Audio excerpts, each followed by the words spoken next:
رات کافی ہو چکی تھی اور بچے بھی ساتھ تھے، اس لیے تمام اساتذہ نے مل کر فیصلہ کیا کہ وہ قریب ہی موجود ایک ہوٹل میں رات گزار لیں گے۔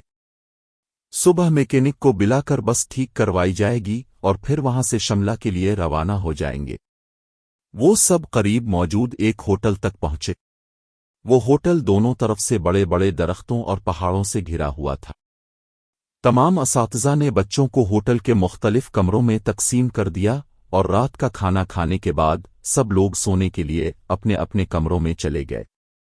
دوستو، آیوش کو کمرہ اپنے دوستوں امن اور روہن کے ساتھ ملا تھا۔ وہ بہت خوش تھا کیونکہ یہ دونوں اس کے بہت اچھے دوست تھے۔ جب آیوش، امن اور روہن کمرے میں داخل ہوئے تو کمرے کی کھڑکی سے انہیں جنگل کے بیچوں بیچ ایک جھیل نظر آئی۔ انہیں یاد تھا کہ پچھلی اسکول ٹرپ پر رات کے وقت دو بچے اسی طرح جھیل پر گئے تھے اور اگلے دن وہ اسکول کے سب سے زیادہ مشہور بچے بن گئے تھے۔ یہ سوچ کر ان تینوں نے بھی منصوبہ بنایا کہ اس بار وہ بھی کچھ ایسا ہی کریں گے۔ انہوں نے فیصلہ کیا کہ وہ چپکے سے ہوٹل سے نکلیں گے، جھیل تک جائیں گے، وہاں کچھ تصویریں لیں گے اور پھر واپس آ جائیں گے۔ جیسے ہی ہوٹل کا گارڈ سو گیا، وہ تینوں چپکے سے باہر نکل گئے۔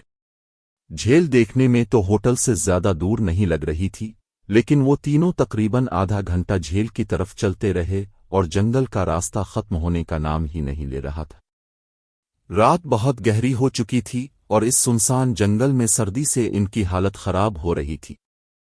انہوں نے اپنا فون چیک کیا تو اس میں کوئی سگنل نہیں تھا۔ تب انہیں لگا کہ بہتر ہے جھیل جانے کا ارادہ چھوڑ کر واپس ہوٹل چلا جائے۔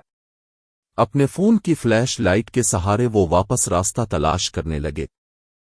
راستہ ڈھونڈتے ہوئے آیوش اور امن جو روہن سے تھوڑا آگے چل رہے تھے، جب انہوں نے پیچھے موڑ کر دیکھا تو روہن وہاں تھا ہی نہیں۔ اسی لمحے انہیں اپنے قریب کسی کے بھاگنے کی آواز سنائی دی۔ وہ دونوں بہت گھبرا گئے، لیکن وہ روہن کو اکیلا نہیں چھوڑ سکتے تھے، اس لیے انہوں نے اس آواز کا پیچھا کرنا شروع کر دیا۔ ویران اور گھنے جنگل کے اندر وہ دونوں قدموں کی آواز کا پیچھا کرتے رہے جو چند لمحوں بعد اچانک بند ہو گئی۔ روہن ابھی تک نظر نہیں آ رہا تھا اور اب آیوش اور امن دونوں بہت زیادہ ڈرنے لگے تھے۔ تبھی انہیں ایسی آواز سنائی دی جیسے کوئی زمین کھود رہا ہو۔ وہ آہستہ آہستہ اس آواز کی طرف بڑھے اور جھاڑیوں کے پیچھے سے دیکھا تو وہاں روہن ہی زمین میں ایک گڑھا کھود رہا تھا۔ خوف کے مارے انہوں نے روہن کو آواز دی۔ روہن نے مڑ کر ان کی طرف دیکھا اور غصے سے بھری ہوئی نظروں سے گھورنے لگا۔ اس کی آنکھیں مکمل طور پر کالی ہو چکی تھیں، جیسے کسی نے اس کی آنکھوں سے روشنی نکال لی ہو۔ امن آہستہ آہستہ روہن کے پاس گیا اور اس کے کندھے پر ہاتھ رکھ کر پوچھنے لگا کہ اسے کیا ہوا ہے۔ لیکن جیسے ہی امن نے اس کے کندھے پر ہاتھ رکھا، روہن اچانک زور سے چیخ پڑا اور اس نے امن کو ایک بہت زوردار دھکا دیا۔ امن دور جا کر زمین پر گر گیا۔ ایسا لگ رہا تھا جیسے روہن کے اندر کوئی عجیب سی طاقت آ گئی ہو۔ آیوش بھاگ کر امن کے پاس پہنچا۔ اسی دوران روہن کو عجیب قسم کے دورے پڑنے لگے اور وہ بے ہوش ہو کر زمین پر گر گیا۔ آیوش اسے ہوش میں لانے کی کوشش کرنے لگا۔ جیسے ہی روہن کو ہوش آیا، اس نے امن کی طرف دیکھا اور زور زور سے چیخنے لگا۔ آیوش نے دیکھا کہ امن سر جھکائے زمین پر بیٹھا ہوا تھا۔ اچانک اس نے اپنا سر اٹھایا اور اس کی آنکھیں بھی بالکل کالی ہو چکی تھیں۔ اس سے پہلے کہ آیوش اور روہن کچھ سمجھ پاتے، امن اچانک اٹھا اور جنگل کے اندر بھاگنے لگا۔ روہن اور آیوش اس کے پیچھے بھاگے۔ فون کی فلیش لائٹ میں انہوں نے دیکھا کہ امن ایک کھنڈر کی طرف جا رہا تھا۔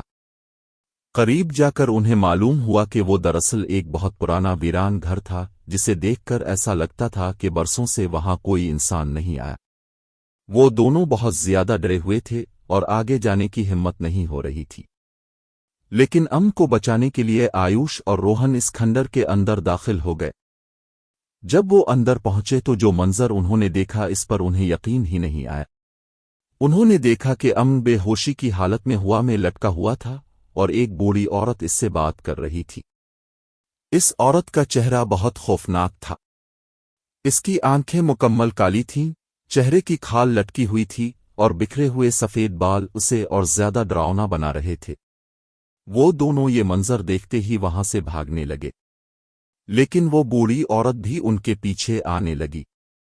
آیوش اور روہن جلدی جلدی سیڑھیوں سے نیچے اترے اور کھنڈر کے دروازے تک پہنچ گئے۔ جب انہوں نے پیچھے موڑ کر دیکھا تو وہ بوڑھی عورت کسی کیڑے کی طرح رینگتے ہوئے سیڑھیوں سے نیچے آ رہی تھی۔ وہ کسی طرح وہاں سے نکل کر جنگل کی طرف بھاگنے لگے۔ دوڑتے دوڑتے انہیں احساس ہی نہ ہوا کہ وہ اسی جھیل کے پاس پہنچ گئے ہیں جسے دیکھنے کے لیے وہ ہوٹل سے نکلے تھے۔ اچانک آیوش اور روہن دونوں جھیل کے اندر گر پڑے اور ڈوبنے لگے۔ انہیں ایسا محسوس ہو رہا تھا جیسے کوئی انہیں پانی کے اندر کھینچ رہا ہو۔ آیوش کسی طرح جھیل سے باہر نکل آیا، لیکن اس کی آنکھوں کے سامنے روہن جھیل میں ڈوب گیا اور وہ کچھ بھی نہ کر سکا۔ یہ سب دیکھ کر آیوش اتنا گھبرا گیا کہ اسے چکر آنے لگے اور وہ وہیں بے ہوش ہو کر گر پڑا۔ جب صبح آیوش کی آنکھ کھلی تو وہ اسی ہوٹل کے کمرے میں تھا۔ وہ بھاگ کر باہر گیا تو دیکھا کہ وہاں پولیس کی بہت سی گاڑیاں موجود تھیں۔ زمین پر سفید چادروں میں لپٹی ہوئی امن اور روہن کی لاشیں پڑی تھیں۔ پولیس نے اس واقعے کو قتل قرار دیا تھا، مگر آس پاس رہنے والوں نے بتایا کہ کئی سال پہلے اسی جنگل میں ایک بوڑھی عورت رہتی تھی۔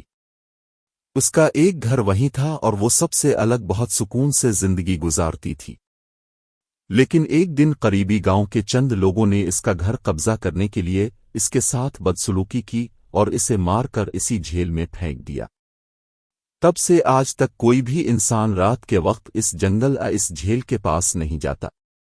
لوگ کہتے ہیں کہ اس بوڑھی عورت کی روح آج بھی اپنے بدلے کے لیے وہاں بھٹکتی ہے۔ کاش یہ بات ان تینوں دوستوں کو پہلے معلوم ہوتی، تو شاید آج آیوش کے ساتھ ساتھ امن اور روہن بھی زندہ ہوتے۔